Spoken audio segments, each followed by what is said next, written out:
Well, welcome to Compassion Fatigue. And this is a topic that is dear to my heart because I didn't realize what compassion fatigue was until I had it. And so that's why I started doing research and I started to develop some programs on it because we, as caregivers or loving, nurturing people, we don't realize that it takes a toll on us. And so, if you have any questions, just speak up, take yourself off mute and just speak up. Um, so, with compassion fatigue, just to tell you a little bit about my background, I started after grad school, I started in the area of child sexual and physical abuse. And it wasn't a topic that I really wanted to be in, but I fell into it and I stayed there most of my career. So, I have heard a plethora of stories that would just tear at your heart, break your soul, and never leave you. It's like when you hear that type of stuff, you just can't not hear it. And so I then went to Healthy Moms and Babes and I companion women in low income housing. And I heard stories and more stories. And I think the toll of this is our body keeps the score, as a well known author says, meaning what we experience soaks up in our body. Um, After that, when I look at my personal life, I became a single parent when my kids were 6, 5, and 4, and we had a very traumatic experience happen prior. So I had my own trauma that I was going through, and I was listening to other people's trauma. And in addition, in our area, we've had about 6 suicides of young adults. And so I've been to many, many funerals because my kids are at that age now. And so, with all that, what happened is when my daughter finally graduated, and she was my youngest, um, it was during the beginning of COVID. All my appliances decided to die. Okay. But you couldn't, like, if you bought something, they wouldn't put it in the house. They set it on the deck. And if we took a dishwasher out, we had to put it on the deck because no one would take it. And so one day, as I was running to meet a friend, I ran out of my back door. I ran over the dishwasher, the racks that someone put on the ground, and my body flew on a table, and I broke my shoulder in 3 different spots. And as I laid on the ground trying to catch my breath, I realized that I could not do one more thing. Has anyone been in a similar place where you are beyond exhausted? Yes or no? Yeah. Where it just hurts. It just hurts. And so what I ended up doing is I ended up working some contract jobs and doing my own coaching practice. Um, and I ended up taking care of myself. For the first time in my life, I took care of myself. Because prior, I took care of my father who was sick and then my mother who was sick. And then my husband had mental health issues. And then I took care of 3 kids.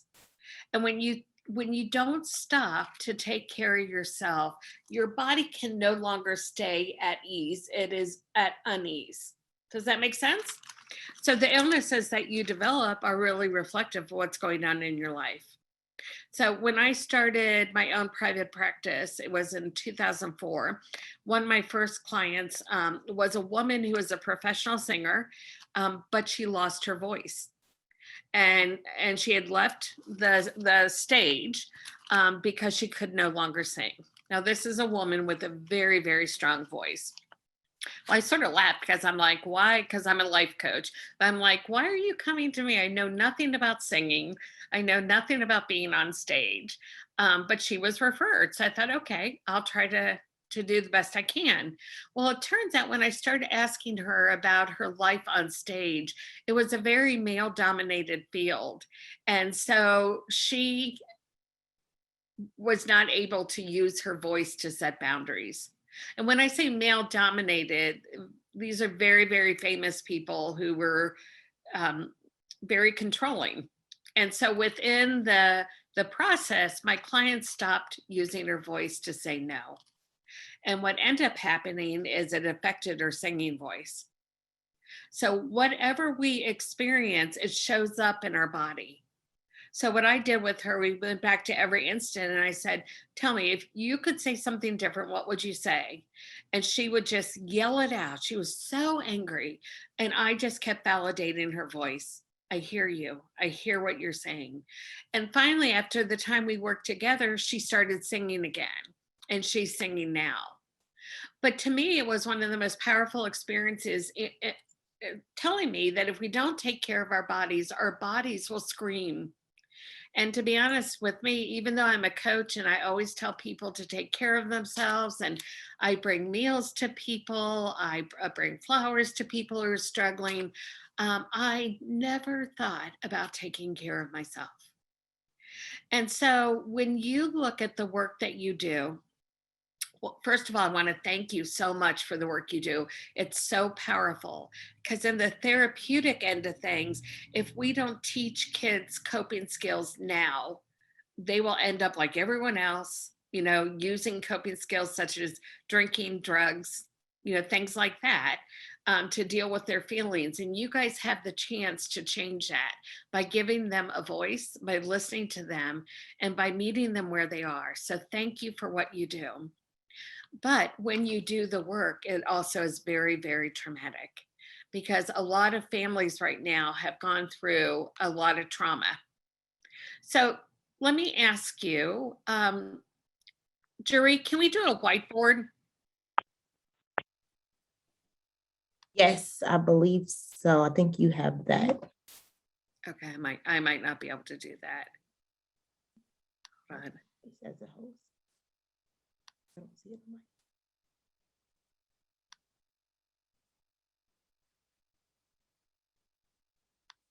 Okay, I don't know how to do that. So let's put in the chat box. When you think about the families that you're working with, tell me what are all the stressors that they are going through. So just write it in chat, or you can speak it out. Denise. Hi, Denise. So what kind of stressors are our families? Denise, I just saw you on Facebook. So what are all the stressors that our families are experiencing? You can say it, but just get yourself off mute. Financially. Yeah, financially. So many people are struggling. And to be honest, I don't understand it, but so many people can't hire employees, which businesses are shutting down. We had a new business that just opened up, and now they're shutting down because they can't get enough employees. Denise, or no, Lisa, I am there now. Lisa, where are you? Okay. That's Okay. Okay, so being laid off is another one. Illness, yeah, either self or if you're taking care of your parents, it could be them. Job changes, new babies, divorce, separation, and people having affairs. Those are all grief issues for kids. Working for too many hours, yes, and not spending time with, I can't even see it. Hold on. Spending more time with other children than yours, is that it? Okay. I know for me, it's Yes, all of those please. things that everybody is saying, all those things. And then I have also been physically ill more than I ever have in the last 6 months. Who's talking? Alfreda? Lisa McMillian. Okay, Lisa, talk to me about what your body is telling you. I think it's just letting me know that it's under like almost always. And I was talking to my assistant director, Amber. She's on here. Hi, Amber.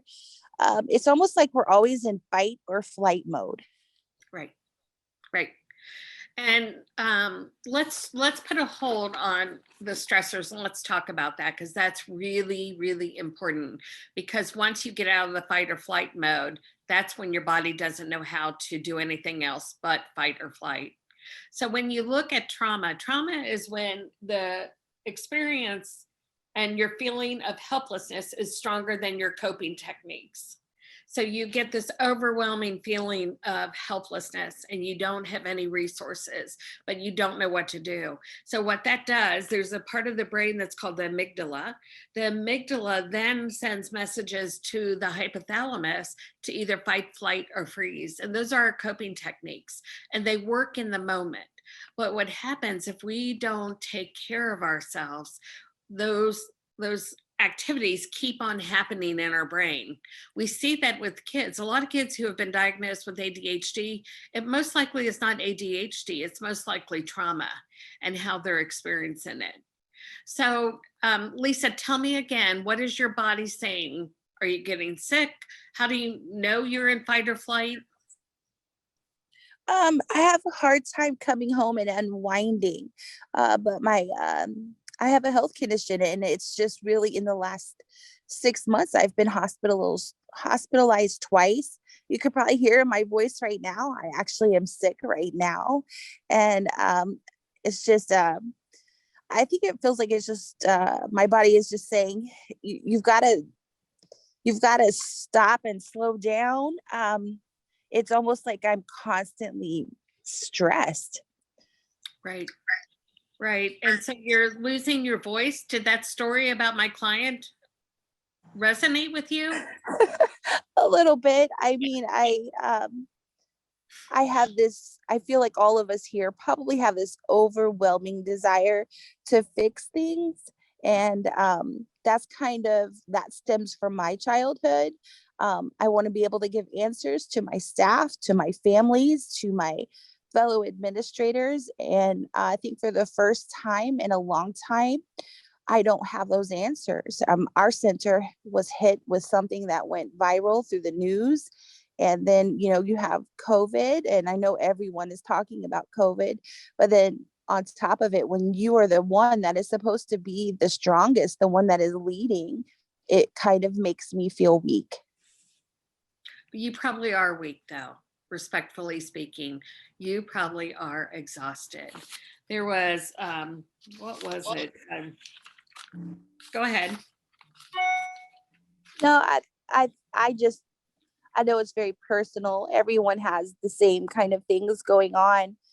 But I just think that my body is saying that I need to time out. Right, right. And I think it's that exhaustion. I was reading the blog of a woman, it's called Hello Alzheimer's, and her husband has Alzheimer's, and she's trying to, and I can't pull it up, she's trying to manage and trying to be hopeful and joyful. But she said every part of her body hurts. Her eyes even hurt. And that those are signs when we are caretaking and we aren't taking care of ourselves. And I know that that's really hard to do. Obviously, to be honest, I did not do a good job. And I look back now and wish I would have created more space for me. But I think, growing up, you're taught to put other people first. You're taught to minimize. Like if something's going on with you, then you hear people say, well, so-and-so has it worse than you. And so in our society, it's this real minimization. It's really this discouragement on the whole thought of self-care. Because a lot of people think that self-care is self-centered, being self-centered. But really, if you switch your words around, it's centered in self. So when we look at the kids we work with, when you look at the families, and when you look at your own trauma that you've experienced, all of that is like the perfect storm.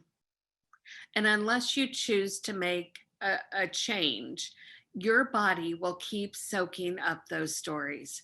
Now, there's an author named Louise Hayes, who's one of my favorite, and she started looking at illnesses and trying to identify what the root cause of it.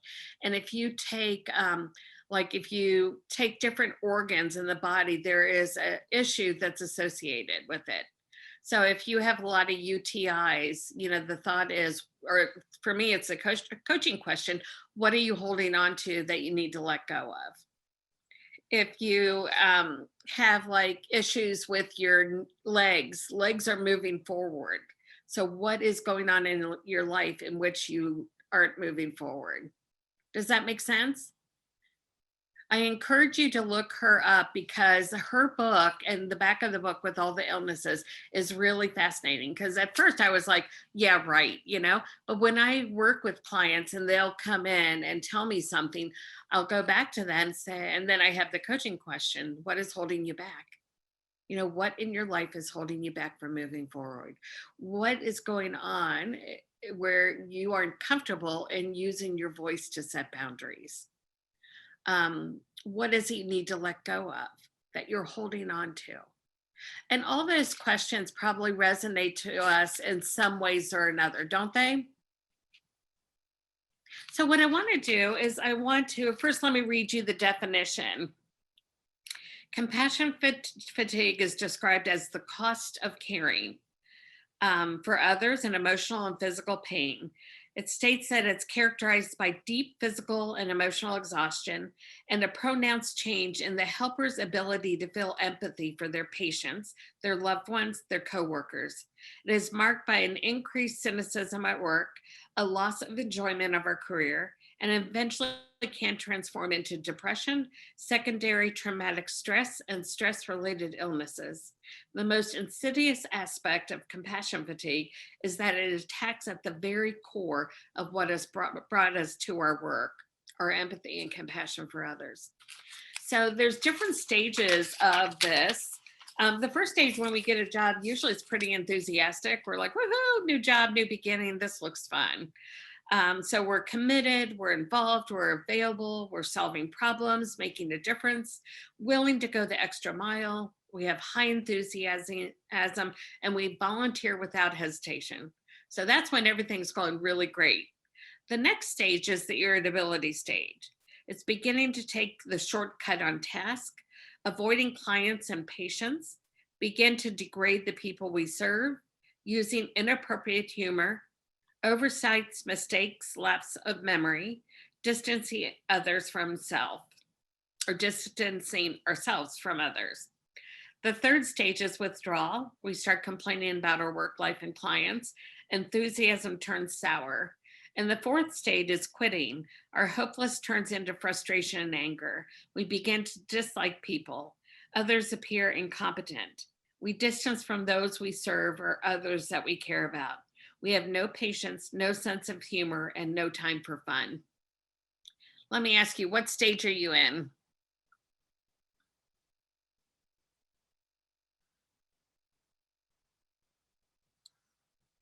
Get off mute if you can say it. 5. You're what?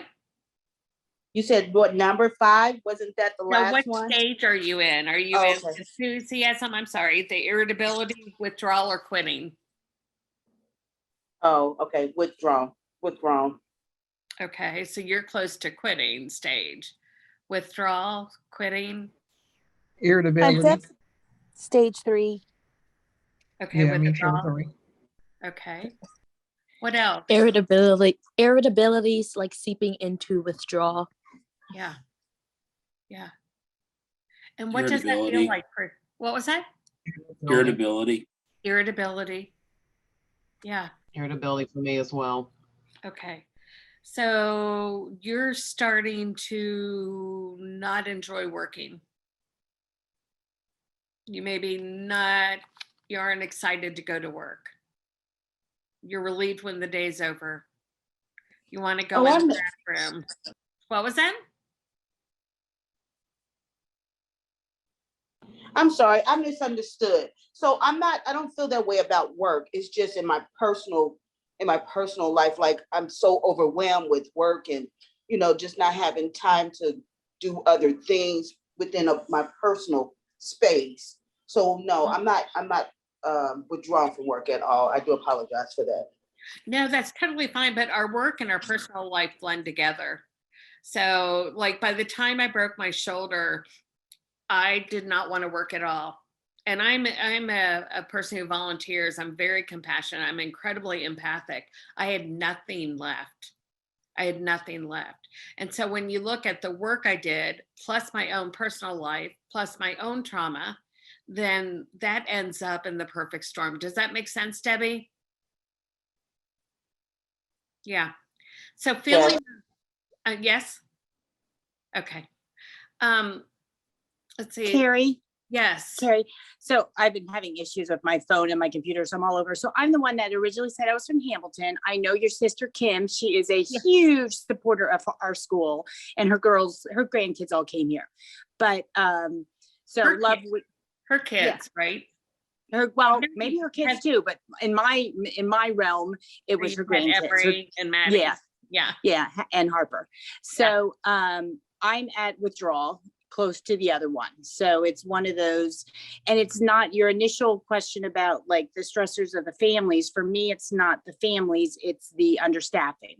It is Oh. insane. And I'm literally doing 4 jobs right now. So I'm at withdrawal for sure. Okay. Do you know what I'm hearing? I'm hearing your labored breath. Oh yeah, Are you ready to cry? I am. I know. So what I want you to do right now, put your hand on your heart. Okay. And I want you to, everyone do it. Put your hand on your heart. And I want you to get in sync with your breath. Feel the breath as it goes in. And what I want you to do when you exhale, I want you to push it out. And I got to tell you, when I do this breathing exercise with you, I have a cat who doesn't like it. And most likely she'll come up in front of me and start meowing. So I apologize beforehand. But just start feeling your breath as it goes in and goes out. Let your shoulders relax with the inhale of the breath. When you exhale, I want you to push out anything that doesn't serve you. Your tears might be flowing down your face, and that's okay. Breathe in, 2, 3, 4, push out. 2. When I say push out hard. Breathe in, 2, 3, 4, push out. 2, 3, 4. Breathe in, 2, 3, 4. Exhale. 2, 3, 4. Breathe in, 2, 3, 4. Exhale. 2, 3, 4. Breathe in, 2, 3, 4. Exhale. 2, 3, 4. Just stay focused on your breath.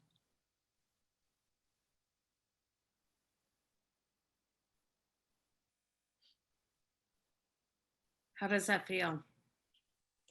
And I know I need to do more of that. And I know, I'm on a group with a lot of other administrators, and we're all in the same boat. And that's our struggle right now. And I am in tears often. I am. And that's okay. And we'll get through it. And we have teams around us, but I know that I can't speak for everyone, but I know that is for many people, our challenge is the staffing. And, I want to go back to 2020, which is just insane that 2020 was better than 2021. But, that's where we're at. Yeah. Well, Karen, the one thing I noticed about you weren't breathing through your mouth. Yeah. So you're still holding things in. Yeah. Oh, I'm good at that. And how's that working I come for from you? that. I come by that naturally. It's in my genetics. Yeah. But how's that working for you? Oh, it's not working well. And I know that. Yeah. So take time. This is a free gift, a free resource that's with you all the time. I always tell people, the weird thing is I love trauma. I don't know what it is, but I like trauma. And so I found myself going to Cambodia to study trauma over there because the Cambodians had a mass genocide from 74 to 79. And gosh, a third, if not 2/3 of their population were sent to the killing fields and murdered. And so the people that were left, they had to come back, and the monks were also among the people sent to the killing fields. But the monks came back and they had to teach a mass group of people how to sort of de-escalate from the trauma. So they were always on high alert. They didn't know when, the dictator or the police would come in and take everything or take them or take their loved ones. And so I was interested in learning, what did they do? What did the monks do to help the people who were left calm down their brains and bodies? Now, the interesting thing with that, I was in a family hotel, and I tend to be, I like to experience life, and then I go in and I write about it. So I was in my room, and the cleaning women, they washed your clothes every day. They did not know I was in there. So one day I walked out and I shocked them. And people who have been in trauma, they don't have a gradual expression of like surprise to terror. They go straight into terror, meaning their hypervigilance, their fight and flight is always working. So with the monks, what they did is they came back and they taught the people deep breathing, and they taught them mindfulness, and they taught them meditation. Why? Well, Cambodia it's one of the poorest countries I've ever been to. I've never seen such poverty, but I also have never seen such grace within the individuals in that community. I was in Phnom Penh, and it was just so powerful. But the things, they didn't send them to get therapy. They didn't send them to be put on medications. They said, here are tools that you have with you all the time. Use them. And I do the deep breathing a lot because, to be honest, I'm not in, and I am embarrassed to say, I'm not often in touch with what my body is telling me. When I went to the chiropractor, he says, your neck is like solid rock, meaning I've tensed up so much. But you keep on going, you keep on doing, you keep on surviving until you can no longer survive anymore. Anyone have okay. Lisa, I'm already in tears just listening to someone who understands. Oh gosh, I understand, Lisa, more than you would ever know, because by the time I fell, literally, not only did it take everything I had to get off the ground, but also I just felt like I couldn't breathe. I was that exhausted. And so I understand. I understand. So what I also want to do is something called the body scan. And the body scan is, where did I put it? I want you to put your feet on the ground. And I want you to feel your feet on the solid ground, your buttocks on the chair, your back on the chair. Yeah, that look good. So just feel your body pressing down to the back, to the bottom of the chair, and your feet on the ground. Now bring your attention to the power of your breath. Notice the sensations of your breath as it enters into your nostrils, into your lungs, and then pushing your belly out. Feel your belly extend as it embraces the breath. Now hold it for a moment, and then with all your might, push out the breath, imagining you're pushing out all the stress that no longer serves you. So in your house, everyone should be able to hear your exhale. Continue to breathe in and out, in and out. Be present to the natural movement of your breath. Don't try to control it, just allow it to be and move at its own rhythm and its own pace. Each time your attention wanders, simply notice that it's happening, then gently and kindly direct your attention back to your body.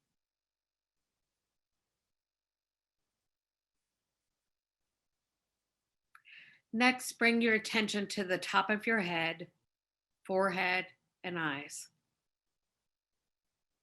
As you focus on this area, breathe in for 2 controlled breaths. Make sure your breathing is smooth, long, and deep. Notice whatever you're feeling physically, and if you're aware of any tension, focus the breath in that area. And breathe until you experience the release of that tension. And if tears flow out, tears are healing waters. It releases the toxins in our body, so it's really, really healthy.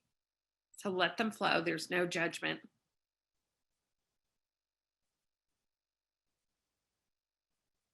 When you're ready, be aware of your face, your mouth, tongue, and jaw. People hold a lot of tension in the jaw.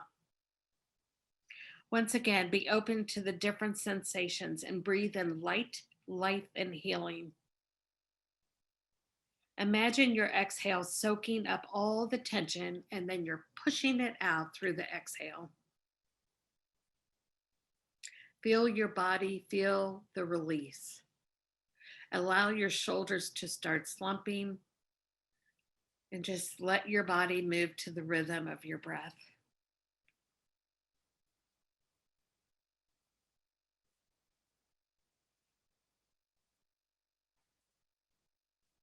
Now focus on your shoulders and your neck. Feel the tension as it tries to hold up your head, as it tries to hold up your life. Breathe in deeply and allow that breath to go to your shoulders, untangle the knots that are in there. And when you exhale, breathe all that out.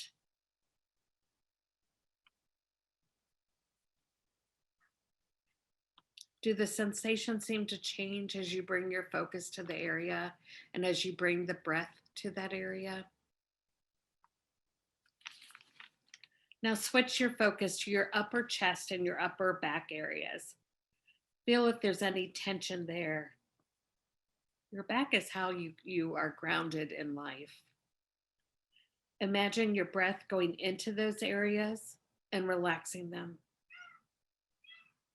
Breathe out any tension when you exhale.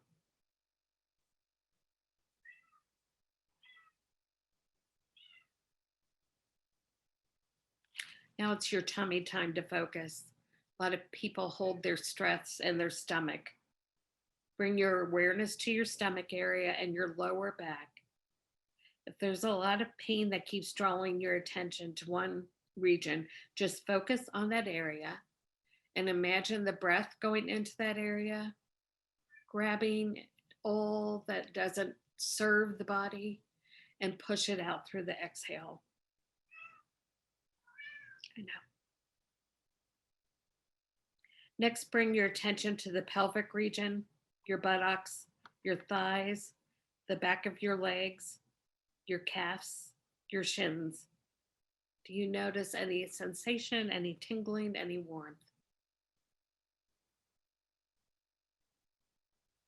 Breathe in, allowing the breath to go to the area that is harboring your tension, and release. Focus on your ankles, the top of your feet, the bottom of your feet, breathing all the way into your toes. Now I want you to bring yourself out slowly and gently. Begin to notice the chair beneath you. Pay attention to the sensations in your feet. Now your hands, wiggle your fingers and your toes. Wiggle your arms. Shrug or roll your shoulders.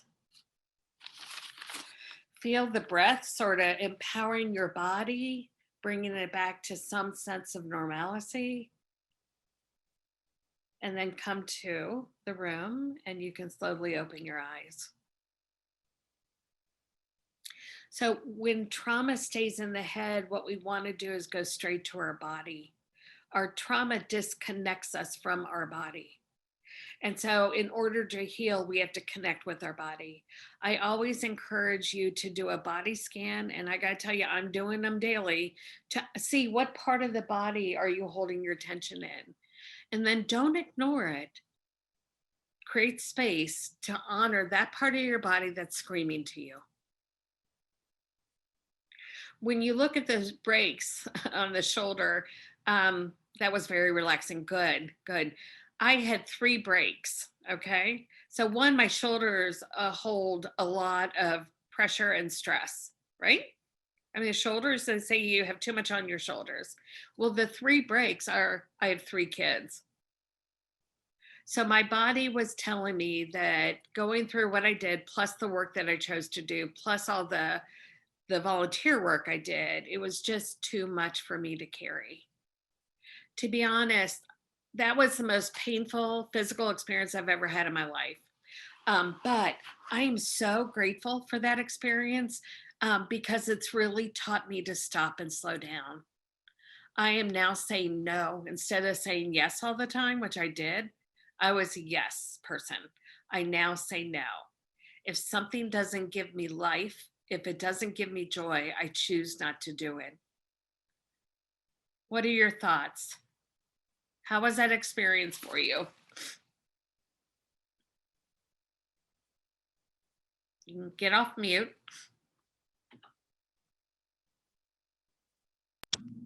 Very relaxing, very well needed. Good, good. Would you promise me then that you're going to continue to do that at least once per day? You know, it's kind of funny. I was practicing that every morning, and just again with the busyness and just jumping up and just heading out, I pulled away from it. But I promise you, that would be something that I bring back into my routine in the mornings, throughout the day if needed. But yeah, definitely in the mornings. That makes me so happy because I think if we start our day with breath, we actually have energy throughout the day. If we start our day with intention, we have focus throughout the day. You know, I think when I look back, it was just survival of the fittest. You know, I remember our whole family had the flu, and I remember crawling to the front door and opening the door and watching my son as they got on the bus. You do what you have to do until you no longer can do it.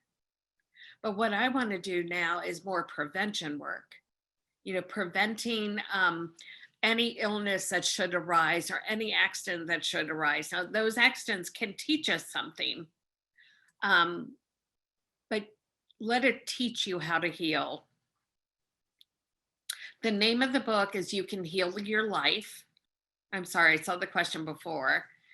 You Can Heal Your Life, and it's by this amazing woman. She passed away, but her name is Louise Hayes.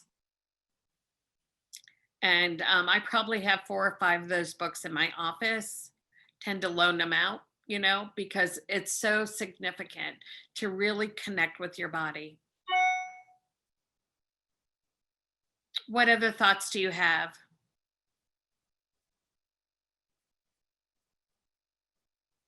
Denise, are you talking?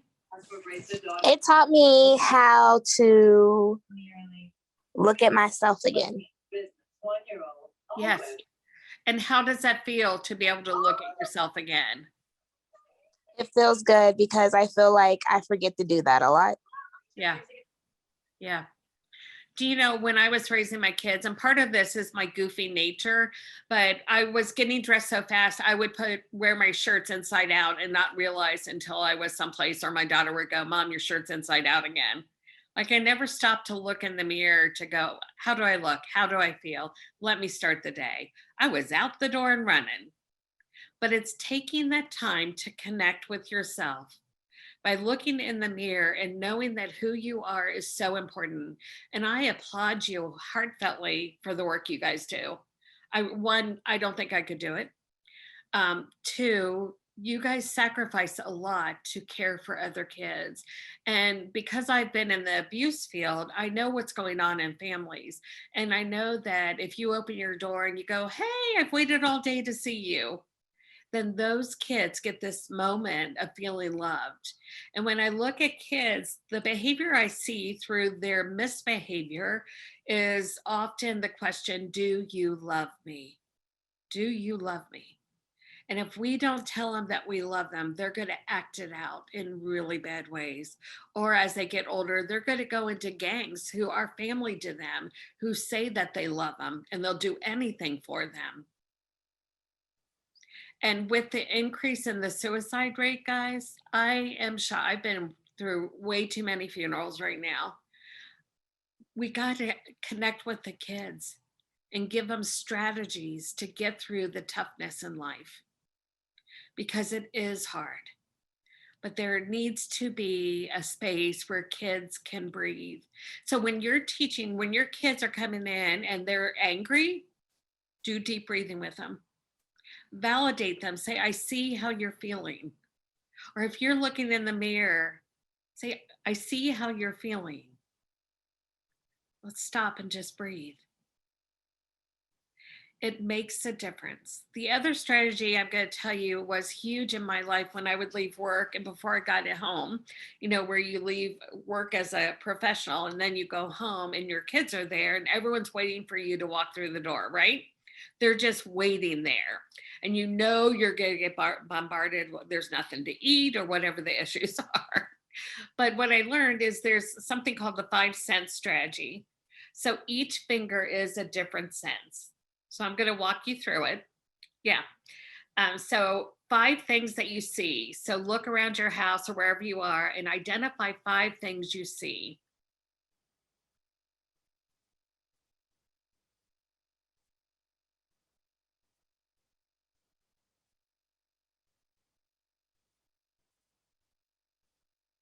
Okay, now I want you to go to 4 things that you hear.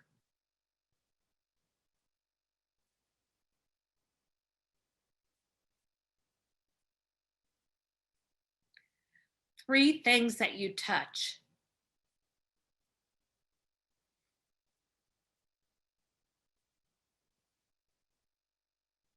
Two things you smell.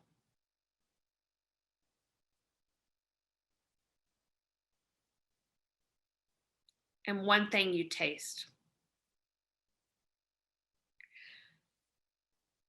I love that strategy. I was teaching are you guys familiar with, what is that? Green Acres in Cincinnati. It's a farm in Indian Hill. It's like a working farm, and they bring kids there to learn more about farm animals and nature. So I was teaching abuse out there, but as I was talking to the main person, we're walking around this amazing land, and I did the 5 senses with her. And I was like shocked. Like I heard like a bee buzzing. I heard the ripple of the water in the fountain. I heard birds. I heard goats. Like when you stop and freeze the moment and listen, it is so replenishing. And I think as kids, I don't know about you, we used to lay on the ground and watch clouds go by and then try to identify what they looked like. Or at stars, we tried to look for our star. Those are mindfulness things that help stop our brain from hypervigilance. And it sends messages to the body to calm down, that you're okay. Make sense? Any questions so far? Are you feeling more relaxed? Okay, good. Good. Okay. So let me tell you, the next thing is, when you start taking care of yourself, people probably around you aren't going to like it. It's like when you set a boundary, people don't like it because they want you to be who serves them, right? Velma, what are you thinking? Because you're like, no. Get off mute and let me hear your voice. That is so true. When you're around people and they don't like to see you doing good, doing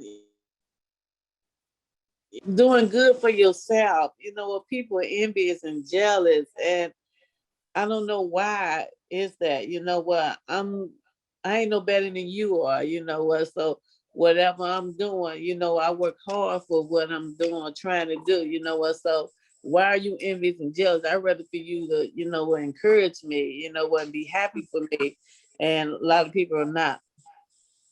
Well, there's two reasons why. One is that when they see you doing something, it makes them feel like they aren't good enough or they aren't doing it. Okay. And misery likes misery, don't you think? Yes, yes. And then the second thing, what was I going to say? They just don't like change, that you're changing.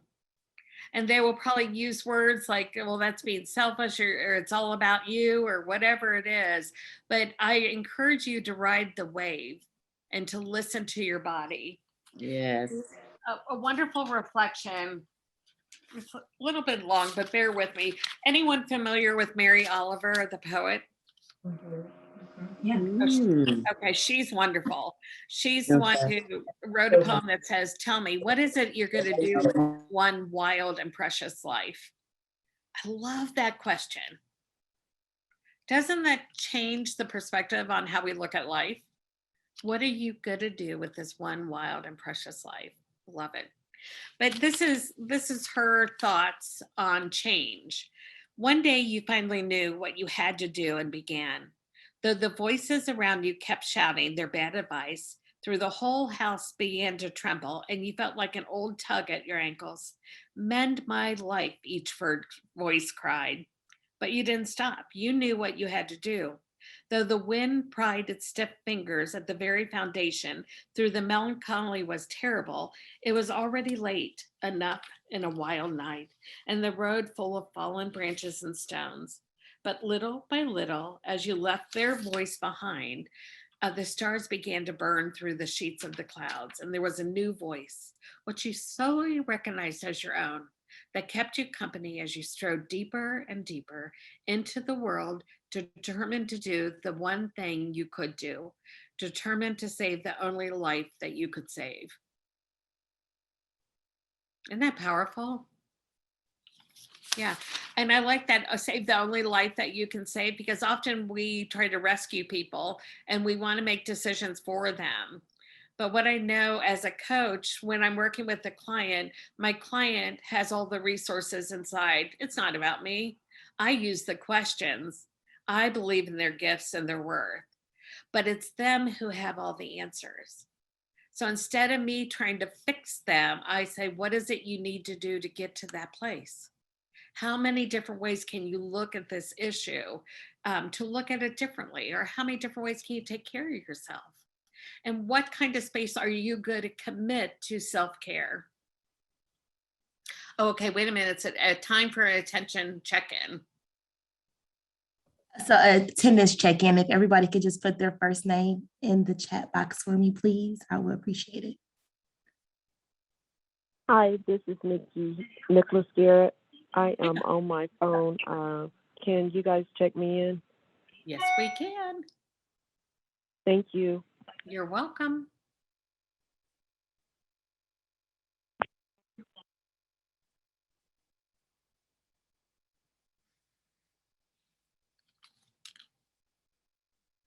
Okay, I'm going to go ahead if you don't mind.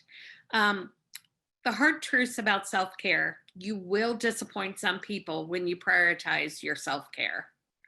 Okay, you're going to disappoint people, and they're going to feel frustrated, they're going to complain, and they're going to try to get you back to where they want you, right? But what I want you to do is focus on yourself. Self-care often means doing what you don't feel like doing in the present to benefit the future. It's like you have a bucket within, and the more that you are present to other people, the more you give from your bucket. If you don't give to yourself, you have nothing left to give. And when I was laying outside on the ground, I had nothing else to give. I could not be anyone wanted me to be. The other thing about self-care is your boundaries will scare some people away, and it's okay, let them go. If people can't respect your boundaries, they probably aren't meant to be in your life. But when you're setting boundaries and people don't like it, you could say, I'm really trying to take care of myself and this is what I need to do.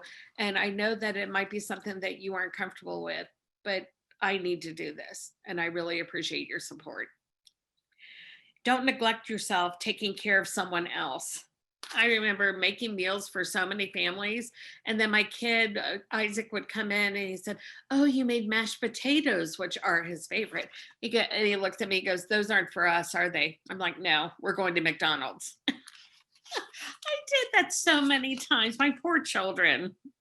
You don't owe anyone your time. A quick text back or emotional support when you need to be giving it to yourself first. So I'm starting to give myself flowers. I've given enough flowers away. I'm starting to give myself flowers. I spent a week up on Cape Cod in May by myself. And I had all these things I wanted to accomplish during that week. Do you know I did nothing? I slept in, I walked the beach, I went into small towns, I looked at the stars, I heard the crickets, I did absolutely nothing. And it was the best week. I'm going back again next May. Yeah. And actually, as soon as we're done here, I'm heading to Myrtle Beach with my daughter. And she has a friend down there. So I'm going to have lots of alone time. And I'm really excited. They have 2 pools, it's right on the ocean. I'm going to do nothing, you guys. And I'm encouraging you to do the same.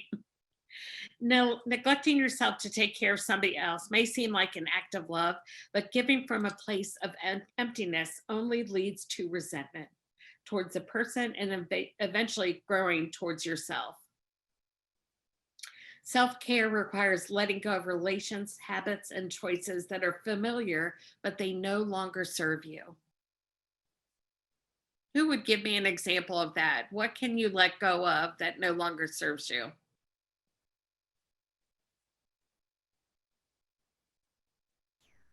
Something you can't fix from the past. Yeah. Yeah. So that's a tough one. Who said that? Debbie? Fatima. Okay. That is a really tough one to do. How do you do it? Work through it. Tell yourself you did the best that you could and try to move on. Right. And I always say, and I know that that's not easy, but I always say your point of power is where you're standing. It's in the moment. It's not in the past because we can't go back and change anything. It's in the moment and what you choose to learn from that experience and how you use those lessons to move forward. That's where the gold mine is.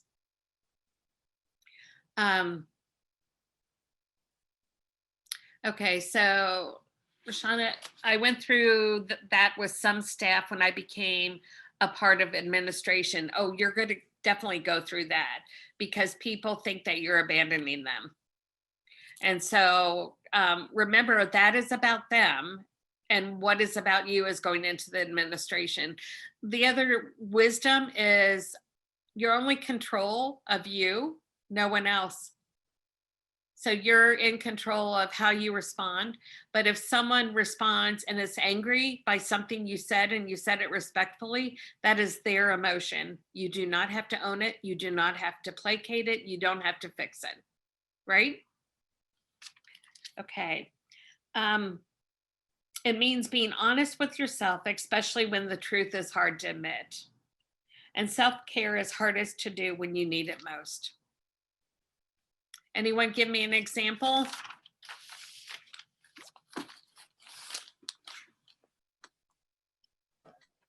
I can. Thank you. During the, tell me what's down for me. Can you do, during the pandemic. It sounds like you're in outer space. I know we decided to do a group thing. It's 4 or 5 of us. It's 4 or 5 providers in one area. So we wanted to do this together and I love it. Yeah, and still be in a conference because we're not taking our new normal. We're not taking that by no means. No, we don't have to be by ourselves. I love it. So one of my things was during the height of the pandemic and having to be an essential worker, work a lot of hours and felt at the end when I said, no, I have to shut down. This is not safe. I felt really bad about that. I felt really bad about making that decision that I had to let my parents know that I could not care for their children. I get it. You have to work, but I have to choose me at this moment. That was very hard for me to do. It was very hard for me to do it as a mom, to let my children know as they are entering adulthood that I have taken you this far. This is up to you. So it's hard. It was hardest for me in the beginning to say no and say, nope, I have to do. If I'm affected negatively, I have to let something go. And I, by any means, as hard as that may seem, or it was hard the very first time. The second time it got a little easier, and now I let it go in 2.5 seconds. It's just no, I'm not doing it because it's super detrimental on me, affect children, and I can't let that happen because this is my career, and I have to be in a great, and I have to be in a good headspace for that. So it's hard to do that, especially during the pandemic when I had to close and my families didn't have any other resources for childcare. But that was the hardest part of making that decision, irregardless of money, irregardless of anything like that. I have to close. I am so proud of you. I chose am so me. proud of you. Thank you. I think most of us in this field are empathic. And so you care about what your parents, how your behavior affected your parents, right? Yeah. Mm-hmm. But ultimately, the boundary is you're responsible for you. Yeah. Your awareness of that was really, really good. And you did Thank it. you. Thank you. That is so cool. What a great story to give other people permission to do the same. Yeah. Good. How about anyone else? Mary Beth, how about you? I see you. It has, like she said, it has been a struggle to make sure you take care of yourself, but also feel bad if you have to let you feel like you're letting your parents down. Yeah. And it's a balance, and it's hard to balance that. And the more that we get into the pandemic, the more I've realized how important self-care is, and to make sure my staff is taking care of themselves. Good. I'm glad, because someone had said, Karen had said, I'm very fortunate that my staff are so supportive and pin me down on how they can help me. It's my issue trying to do everything myself. Yes. It's what I learned, well, through the trauma I had in my family, I learned that it's important to ask for help. Because all of a sudden I was a single parent, no money, real extreme trauma. And I had people bringing meals over to me 3 times a week. And one woman came in and she goes, "You weren't used to this, are you?" And I just started to cry. I said, "No, I'm not used. I'm the one who gives meals."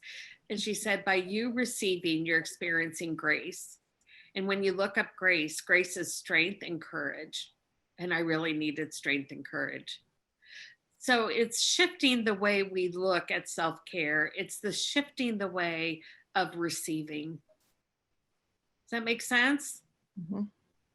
Yeah. It was a powerful lesson to learn for me. And now but I also knew I couldn't do it by myself. I mean, I'm humble. I'm not perfect.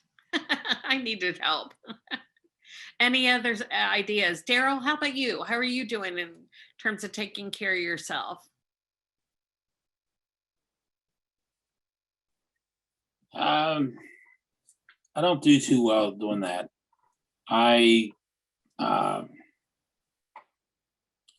My mom's had a lot of health issues. My mother-in-law's got Alzheimer's. So I've got health issues. So I'm constantly doing things for my mother, for doing stuff for my mother-in-law. Yeah. Let me ask you, if you stopped in the moment, what do you need most? Check What in do with I your need body. most? Mhm. Honestly, I don't know.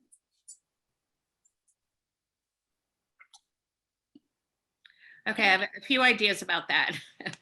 One, I caught you off guard, so you aren't going to know right away. So I want you to think about that this weekend. Also, for people who can't figure things out, you just don't have that answer. What I encourage people to do is a fast write.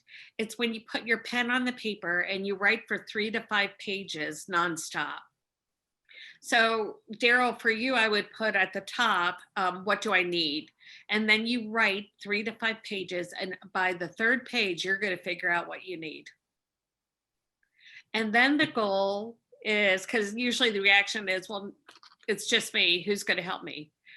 The goal is changing that question and saying, how many different ways can I solve this problem? How many different ways can I get the help that I need? Because are you taking care of kids too? I do transportation for a daycare, so I Yeah, drive them to and from school.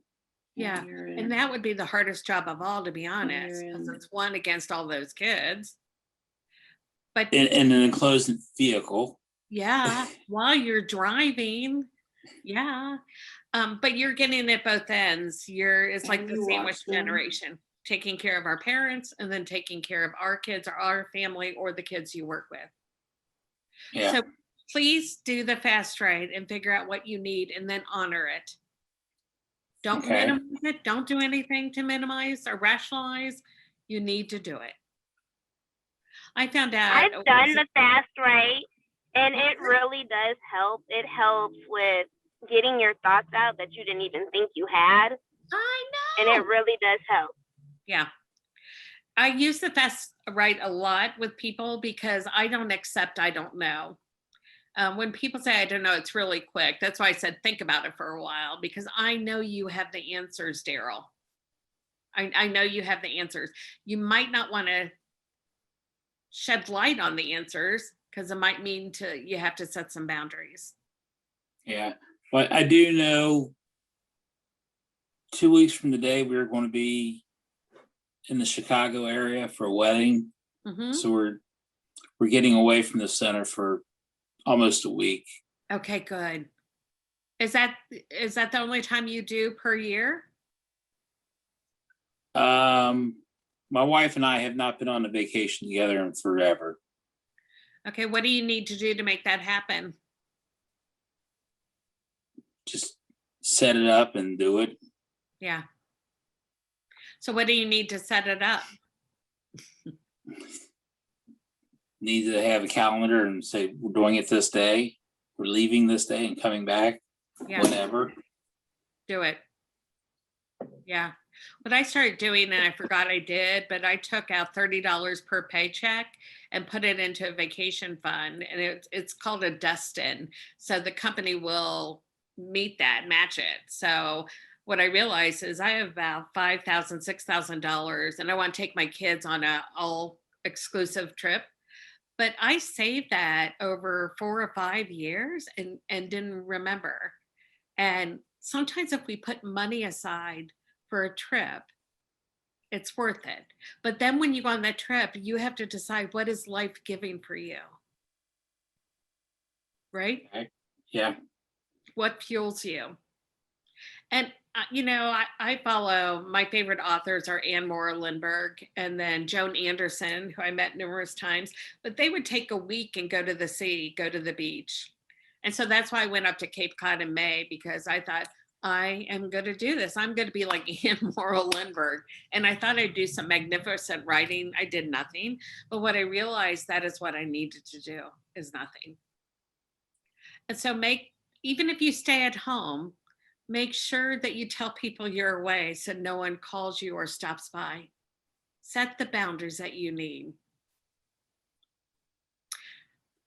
Daryl, do you have any other thoughts? Well, my phone rings and I look to see who it is, and there's times like I'm not answering it. Good. I know what's coming, but I know I don't want to deal with it right at that moment. Right. So you set a boundary.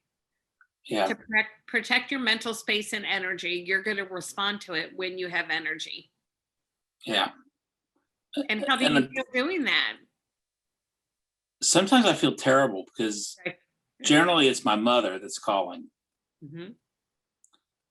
and she just has so many things that she relies on me to do and doesn't talk to my other brothers about it. And Time for a family meeting. It really is. I think when yeah, you're taking care of family, you need help from other family members. So call a family meeting and divvy it out. well, up until August of this year, I hadn't worked in 10 years. Okay. And I was able to do everything for my mother when needed during the day. Right. But she still relied on me on the weekends.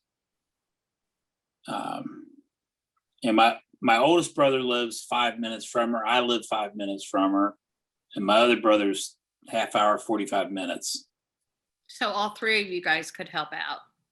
Yeah, but it's always me that she calls. She doesn't. I think she doesn't want them to know how bad she actually is. I get And that. I see it, Mhm.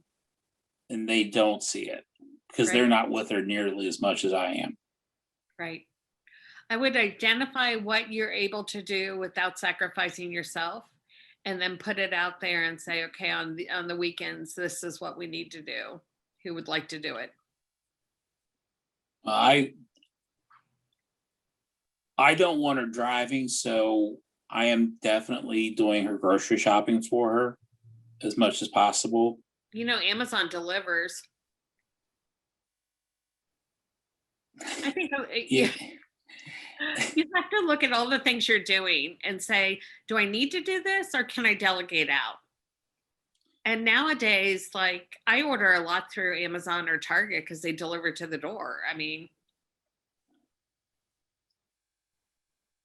I've seen how some people are ordering things, and speaking of my mother, tell her we said hi.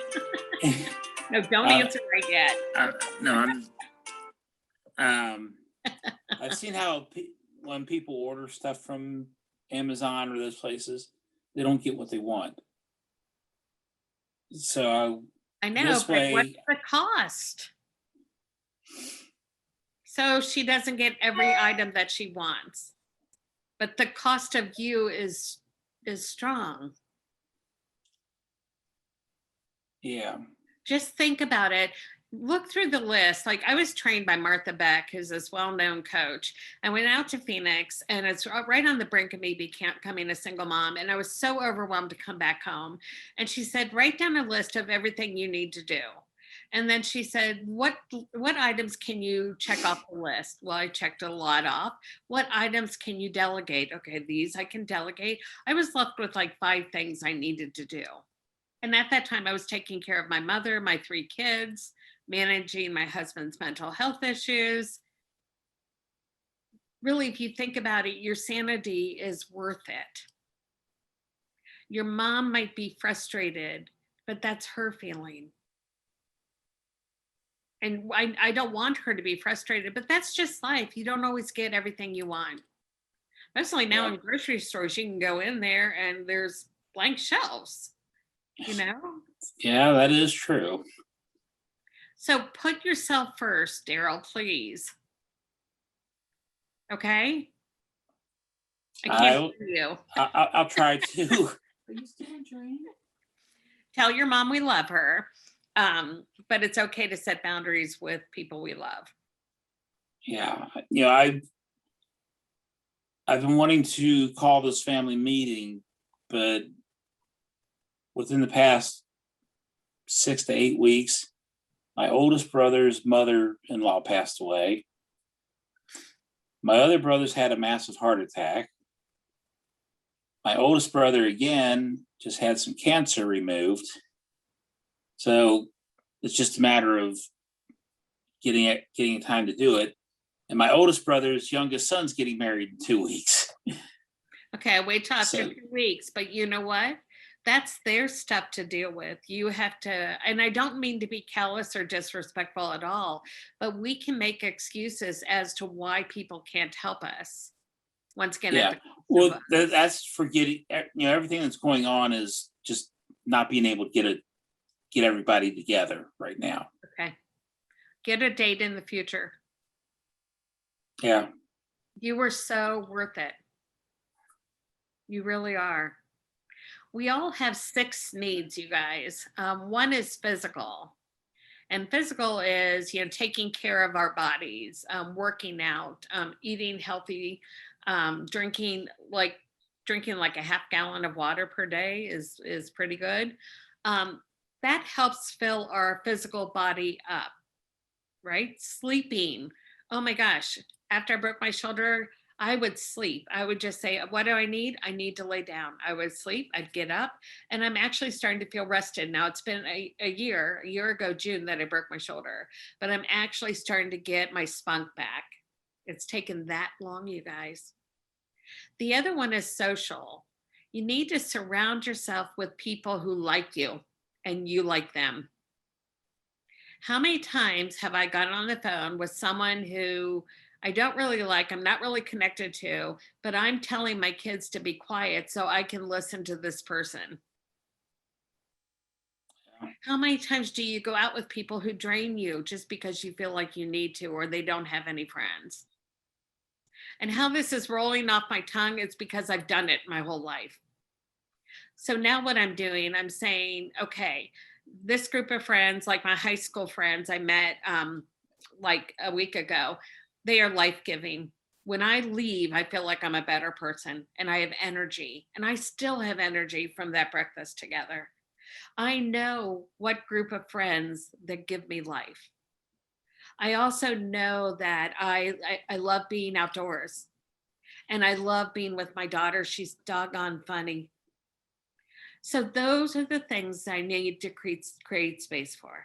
I need to go to the nature center and hike.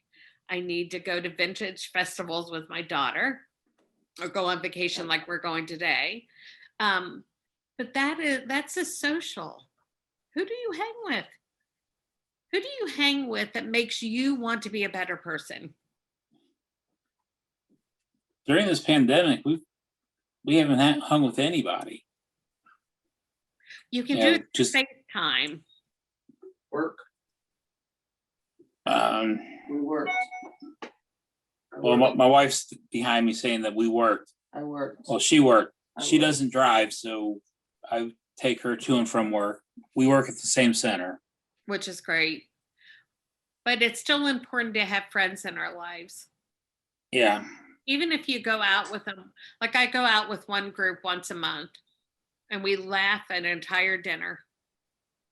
You know, we've been doing that for 30 something years. Yeah. And for the friends, like I have been vaccinated, but the friends who are not comfortable, we go someplace that has outdoors. So trauma changes our brain into protection, but what we need is connection. Yeah. And so I encourage everyone to figure out who gives them life. Denise, I know you give life to so many people.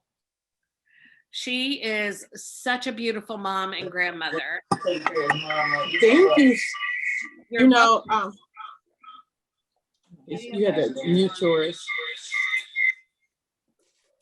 We're all in the room together, some other providers. I Good. think yours is need to be muted too. Thank you, Carrie. I was sitting here thinking when people were saying things that they don't do for themselves. And because I found myself, and my mom has passed, one of my dearest friends passed, it's a hurtful thing. And sometimes I have moments when I can't heal myself. There are those moments. What I do for myself every day is I take a walk, I pray, I let go of whatever is bothering me for that moment. And somehow or another, even when there are mornings I don't want to do it, once I start down that driveway and take a deep breath, the walk is part of it, but the being alone, being with God, being in fresh air really refreshes me, fills me up, so I can come back in and deal with whatever my day is. Because I am somehow become the matriarch of my family. Everyone does come to me. I give a lot of myself, but what I've learned heading into my 60th birthday is that I know how to say no and not feel guilty about it. I know how much my mom was the matriarch before, and she took on a lot. She also gave me a lot, but she took on a lot. And my husband's like, you should be like your mom. I'm saying, my mom's not here. You know why my mom's not here? Because she took on too much worry and too much stress. Right. And she didn't take care of herself. She didn't take the medicine she should have taken for herself. I take my medicine. I take my walks. I know how to say no. I take Friday, every Friday, and it's my Friday. Don't call me about business. I go have my hair done. I'm cute at least one day out the week. I'm cute. My hair is done. My children wouldn't know who I was on Friday. If they saw me, they'd be like, who is that lady? Makeup is on. I go sit in my favorite bar and have drinks with some of my friends. They can show up, they cannot. Yeah. I can sit anywhere by myself. I can eat alone, drink alone. It doesn't matter to me. I meet friends easily. And if I can walk into a room of strangers, you can best be sure when I leave, somebody is my friend. Right. So the blessing in living for me, because the pandemic was wonderful for me. It made me sit still. Yeah. It made me realize what's most important, who is around me. I was blessed to be stuck with people I love and liked. Now I may have drank too much during that time because happy hour started anytime. I said, well, let's sit outside. Happy hour. It was just a good time to get to talk with my children who live with me. They're grown people. My granddaughter lives with me. I got to be with them because they don't realize, and my daughter's here in this meeting as well, that when they all leave for work and school and I'm here, they don't know how lonely I am. My best friend is gone, who I would talk with and have coffee with over the phone. It's not here. My mom's not here to call and get on my nerves anyway, but call me. So I have to find ways to, be with someone, even if it's in prayer, even if I give Chriselle a call or Velma a call, just as a check-in, and they're checking in on me. It's what I do to cope when those lonely moments set in. I'm so blessed and I'm an optimist. They don't stay long. I don't stay depressed long. I have the down moments. I don't dwell on them. I give it to God. We were all talking about we need children and or employees and what have you. And I just take a deep breath and go, you know what, God got me. And I might lose 2 this week, 3 and 5 might come next week. I just have to be patient and take that deep breath and know what I preach. I have to preach to myself. God got me. And it's going to be okay.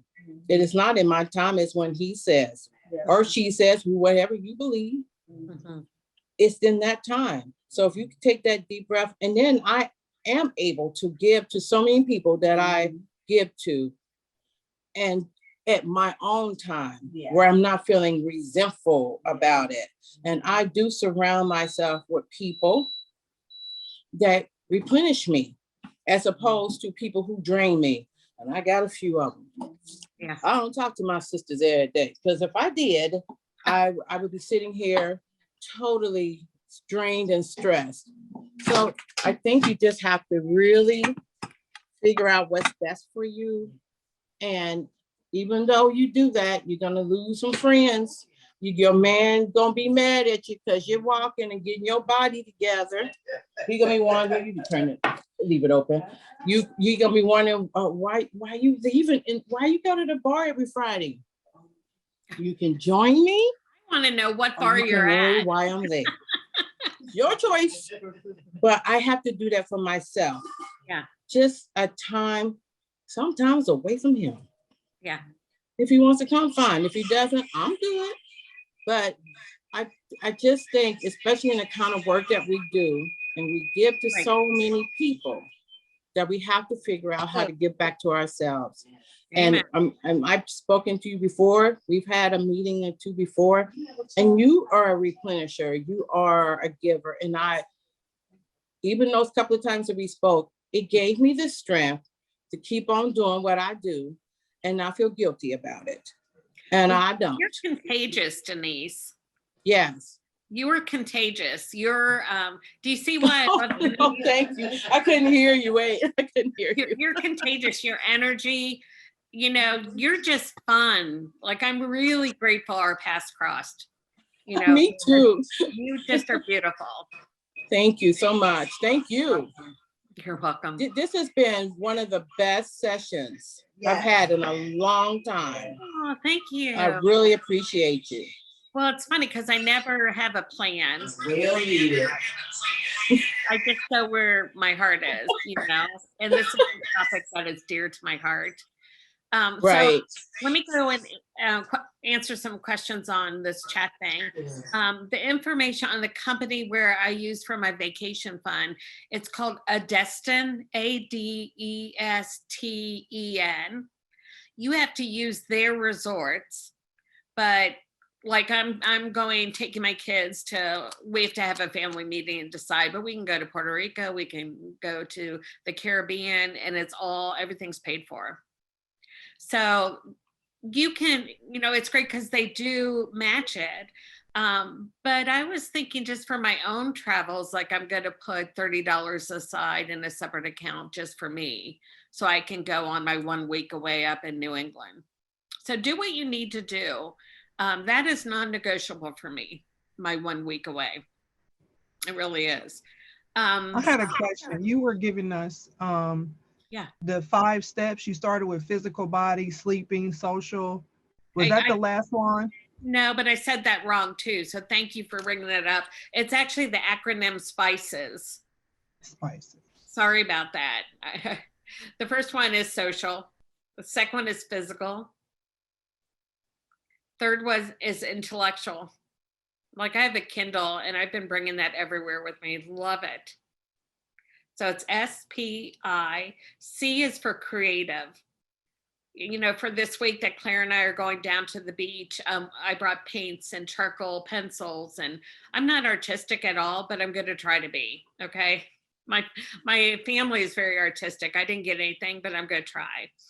And the E is for emotional. And this, I think, is so important, that all of us were uniquely designed to be us, no one else. Like often we want to be like someone else. We weren't made to be like someone else. We were made to be ourselves. And know that who you are is so incredibly important. All that you are and all that you do. And I want you to look in the mirror, and I make my private clients do this. Look in the mirror and say what you like about yourself. Because in the beginning, people go, well, I don't like how I look like this. I don't like this. But take the negative and see what you have been given. And like Mary Oliver, the poet, says, you have one fabulous life to live. My question is, how are you going to choose to live it? I know by the time I meet my maker, I want to say, wow, that was one hell of a ride. Excuse my French. So that's E. The last one is spiritual. And with spiritual, it's so, religion is just so messed up right now. So whatever your spiritual connection is, stay with that. And if you don't have one, that's okay. It's just spice, not spices. Okay. I thought that was funny. Sorry. So those are the 6 needs that we have. So what need are you going to take care of today?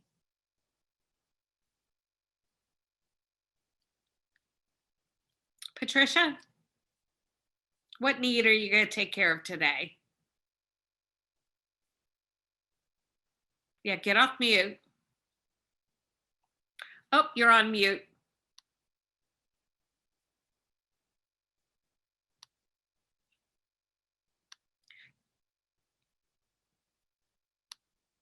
Okay. Can you unmute? Oh my gosh, did I lose you? Oh, there you are. Patricia, can you unmute yourself? You're trying? Okay. Who else wants to talk?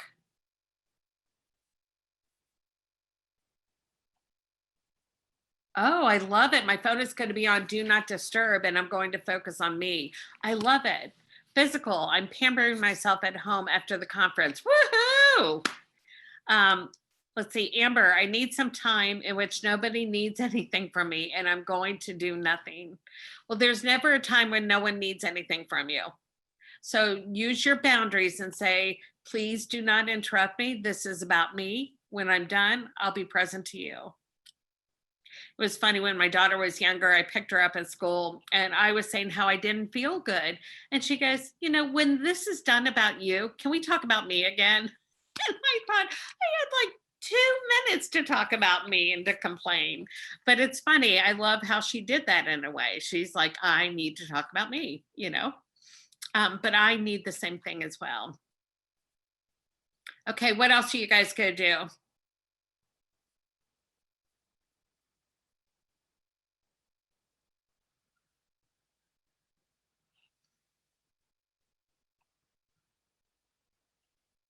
Any other thoughts? Me time sleep, yeah. I encourage you to check in with your body, and if you need sleep, go take a nap. Just a quick one, but it replenishes you. What else? Hey, Carrie. Yeah, I was wondering where you went. I'm still here. Good. So my replenisher is when your replenisher is somebody that you work with who's also depleted. How do you find a different replenisher? Here's an idea. There's something called meetups where you meet like-minded people and you do things together. You can go do a meetup that is dinner, a meetup that's a book club, meetup. I joined a kayak club. But you want to find people that when you walk away, you're walking away with energy. And if she is drained right now, I encourage you both to talk about self-care plans, but then get your energy with who or where you want to be. Does that make sense? It does. I think that maybe both of us replenish from each other. We're very close and we still want to be there for each other. And I always feel like I am the biggest replenisher in the whole building. And I can't get in touch with it anymore. And then I feel like I'm draining her. Okay, number one, you sound exhausted. I am. No, I hear that. And this might sound crazy, but I stalk people's breath. I can hear the breath work. And your breath is very tightened. I am. It's always below the surface. And sometimes I wonder to be healthy, if I just have to step down for a while altogether. I think you need to. And actually, I'm starting to write a book on that. Like when everything stops, what do you need to do? Because I don't think anyone teaches us that. But let me ask you what I asked Daryl. What is it you need? If you ask your soul, what do you need? What would it say? Connection. I've been doing things by myself for 10 years, ever since I came to Ohio. And I've just been doing things on my own for so long. And I think I need a deep connection with somebody, not a relationship, but I need a true friendship. And I'm afraid of relationships. And what about relationships are you afraid of? that I'm gonna let somebody down. And Oh. so when I have, 15, 23 staff, I never want to let them down. But now I think what my biggest need is, after listening to everyone talk, especially, I believe her name was Nancy.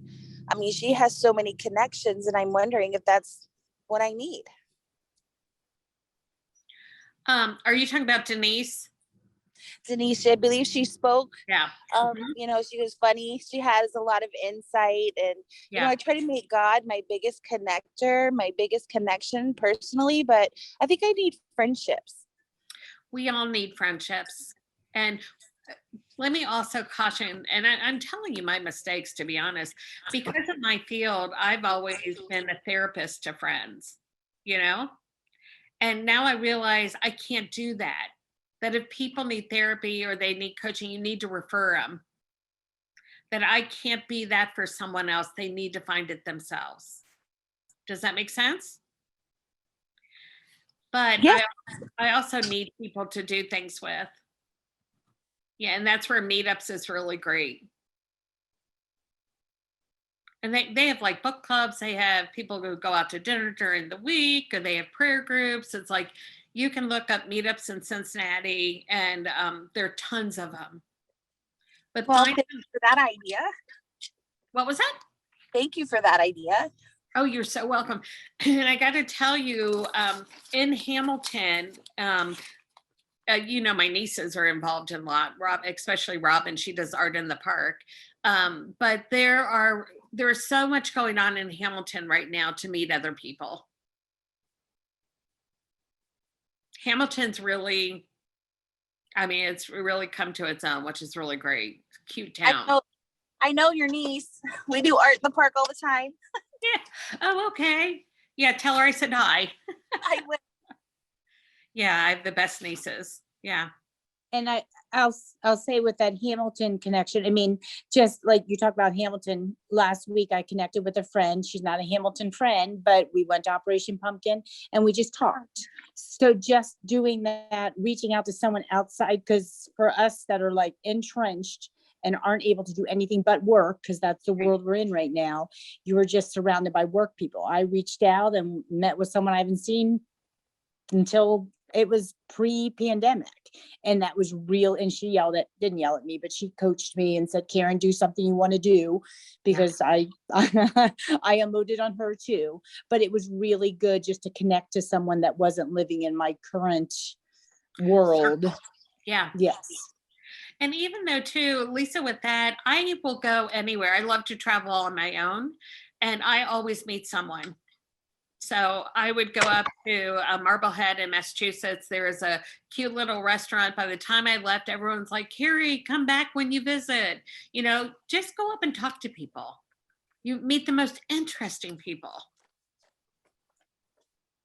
Okay, so let me ask you, do you have any other trainings? If you want me to do a specific topic, I will. I do a lot of the abuse prevention training, which is not really fun. I try to make it fun, but if you need any specific trainings, just tell 4Cs to give a message to me. I'll develop it and we'll do it. Okay. And as you know, my background is all psychology, so I can't like set up a classroom or anything like that. You wouldn't want me to do that, but I can do almost any training that you want. I really can. Really quick, can we do the last check-in? Yeah. So just put anything in the chat box. If you're enjoying this training, would be great. Just a simple anything.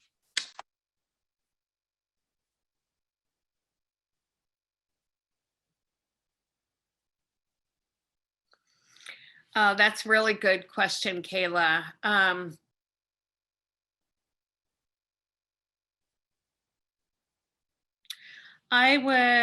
You're very welcome, everyone.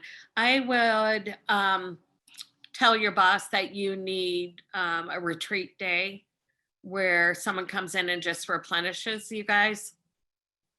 A retreat day, or what a lot of people are doing is yoga. yoga releases a lot of the tension, and it's also really good for trauma too. But I would maybe have a yoga instructor come in the morning and do yoga.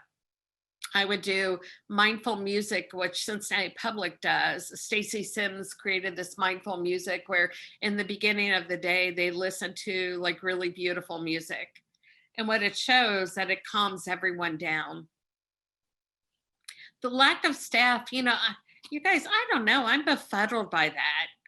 I went to Kroger's yesterday and there's very few people working. And I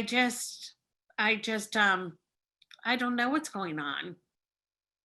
But all I know is within that, like when I was getting frustrated, I had to wait so long at Kroger's, I just had to remind myself, everyone's doing the best they can right now. And I need to respond with kindness and not frustration. Yes, I will always tell you to take care of yourself. You're not going out to work. Okay, more true. Good. Then I'll talk to my boss and say we need to do more. Good. So you guys got something out of today? Mhm. Yeah. Okay. Hey, Any Carrie, questions? I just have a comment. Yeah, Daryl. This week we've gone out to eat a couple times, Mm-hmm. and one night the waitress we had, it was her third night being a waitress, and she did a couple mistakes, but I told her how good she did, I love it. and I'm not a big tipper. Mm-hmm. I gave her a $20 tip. Oh my gosh. Yeah. Last night we went to the exact same restaurant. Had a girl that it was her very first night Oh my goodness. waitressing, and for some reason they didn't have a lot of experienced staff last night, Mm-hmm. but she did a really good job, and once again I gave her a $20 tip. They're going to be looking for you to come in that restaurant, and they're going to fight with one another to get you as a customer. I don't always do the $20 tips, Yeah. but I also told the owner what a good job they did. Right. Right. Now here's the funny thing. What? The first night, my wife left her purse there. Oh my God, Mhm. you have to tell the story. So we went back, she went in and got it, and everything was fine. Last night we had my mother-in-law with us. She left her purse there last night. And as we were leaving, the waitress, I heard her tell some of the other waitresses, she just gave me a $20 tip. Yeah. And the other one said, on your first night. Wow. I was like, so, you know, I made sure I told the manager that how good of a job she did for being her first night. And I think we So- need to do that. Yeah. I felt that tip was a bit more of an encouragement to them. So, Right. And it's taking the time to do that, to acknowledge. I read somewhere, I don't know where it was, where the restaurant had no help. And so the couple decided to go up and clean off everyone's table just to help the restaurant. And I thought about bagging at Kroger's, although I don't think I'm a great bagger, but there's no baggers, you know? Right. And what if we all just spend an hour a week to bag someone's groceries, you know? So I Yeah. think right now, when people are being so harsh on social media, we need to have words that give life. And Daryl, by what you said, that those are life-giving words. She will never forget that. right.